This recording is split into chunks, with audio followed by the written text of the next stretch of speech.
Okay, here's another one for Charlie's Paingels. Okay. Welcome to the Zilvadrian channel. I am Theta Q. I have a little plunger here that I drew with the wooden handle and the black plastic and rubber or whatever. A little plunger to plunge through her shit. Their bullshit clogs the toilet for Jane the plumber. Not exactly a MGTOW. For the most part, these guys are, well, completely, should I say. These guys are just as bad off and screwed up as the women they're lambasting. I say this a lot. It's atrocious. So I'm not exactly MGTOW. And her name that I gave her, alias Jane the Plumber. For Charlie's Paingels. And here we are. Let's see here. Yeah. Now, I was plenty of fish. I've paid for dating websites. Oh god, I lost count. Date.com, AmericanSingles.com, Match.com more than once, and I've paid for extended things on plentyoffish.com, so they even got my money at times. And I mean, maybe Kiss.com. Yeah, udate.com. Anyway, all with. I mean, I'm talking nothing. Anyway, one woman I met, I drove up to meet her, and it wasn't a date, but I mean, it just negligible results. I'm talking negligible, you know. Anyway, and I got more results with Plenty of Fish than with Match.com for a while, so I thought, like, supposedly you pay, it's better quality, which you do. That's not always a formula in life. But yeah, this is definitely one of Charlie's Paingels. When I'm on other vlog, what is a Paingel? You know, of course I splice pain and angel together, and you know they think they're an angel, but they're just a source of pain, so I call it Paingel. As usual, not much to go on. A paragraph and a picture, and you know, looks decent and generic. For a while, they all seem the same. Those paragraphs are horrible. Sometimes again specifics, which is good. You don't have a whole lot to go on. You know, okay, you know, she looks nice. No seemingly red flags, and they're minimal. Profile they put, whatever, I'll message her. So, I message her, and I guess she read my profile or something. I don't say all that in the thing or whatever. What is it? She says something like, blah, blah, blah, and who are you, or whatever. And either this is a joke or you have nothing to do. And I guess because I'm not some arrogant frat boy jock, or some corporate cocksucker who knows how to climb the ladder by sucking cock and going there whitewater rafting in Colorado for the 3-day weekend. Yeah, dude, we got so toasted the last keg party, dude. Oh, man, we were baked, man. And, well, their marijuana and stuff and how cool they are with their whatever the hell. God knows what the hell else she was accusing me of. So I was like, what the hell? She's like, what, your profile? No need to message it back or whatever. Now, this is when Plenty of Fish had a subject line in their email, which they removed by now. I think this happened to me, I can't remember, really even close to a year. I found out Plenty of Fish about it. A friend of mine told me like in freaking 2008. And now it's 2022, so that's 14 years of closing my profile and starting a new one. I get so pissed off. I don't even remember the year. I don't know, maybe like 2010 or something. I could see with the subject line being removed, because if one woman pisses you off and she doesn't block you, whatever, that kind of stuff, whatever, you can still send her hate in the subject line that she'll see before she gets mad and deletes you. But maybe there's another reason for that, who knows. So I put in the subject line, you overpriced whore. And just in case the word filter, sometimes they'll use the word filter and they'll flag it or something, so I put whore with dashes in between each letter, so a word filter wouldn't catch it, which is common over the internet with people and that kind of stuff. The part, and she messaged me back, but I deleted it.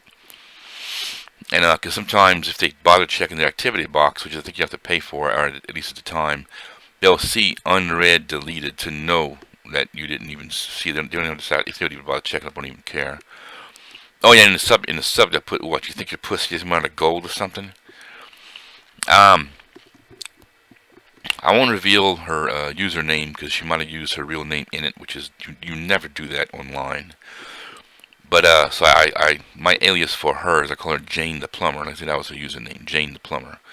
Well, like I said, maybe she was smart enough not to use her username. Maybe in other social media, people their Instagram or whatever, they want to promote themselves and not they want to be known for their real names. They might put their real name in the profile.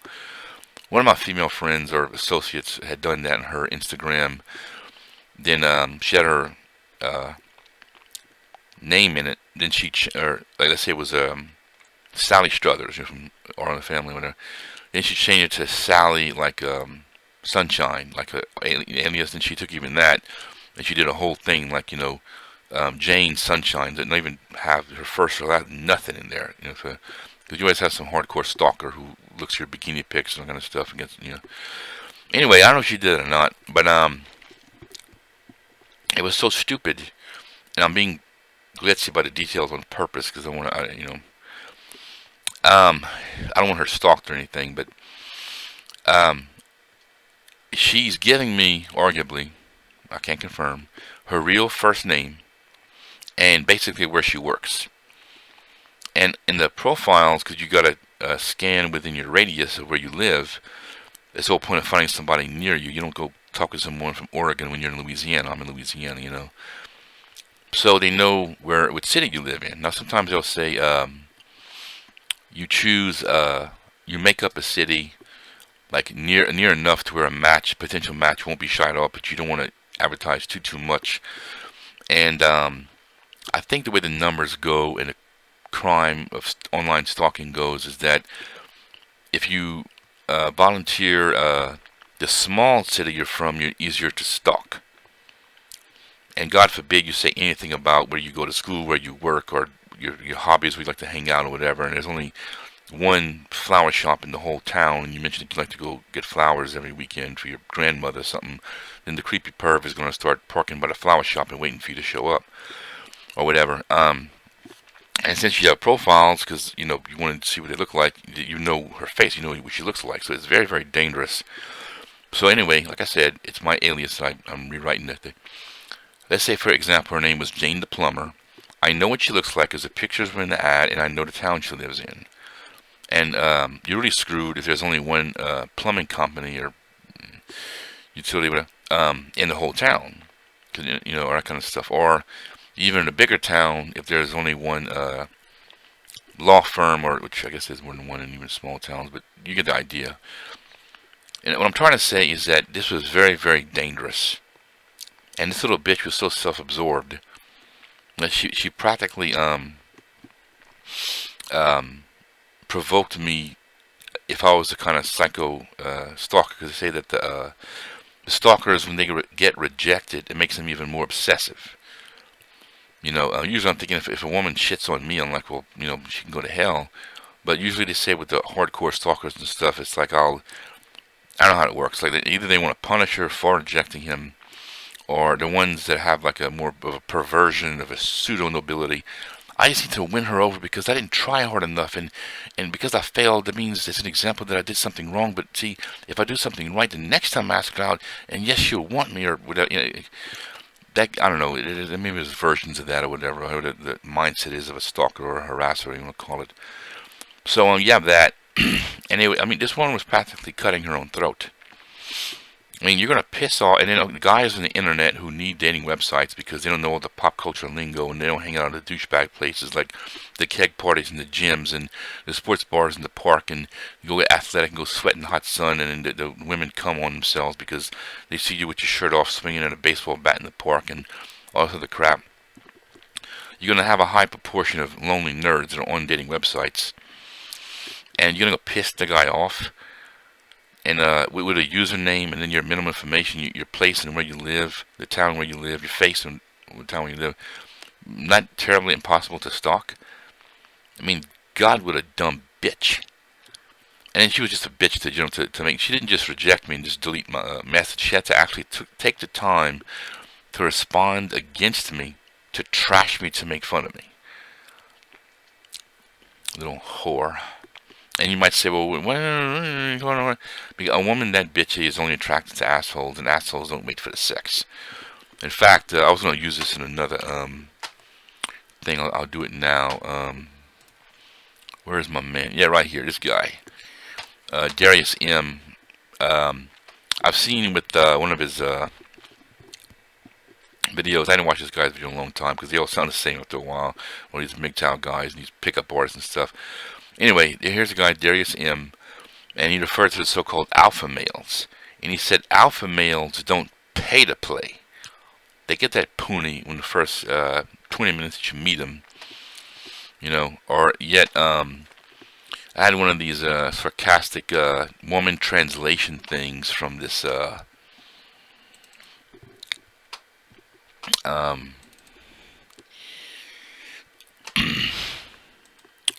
very anti-woman, anti-marriage site that said woman speak is, "You're such an asshole." And translation is, "I'll be boinking your brains out in 5 minutes."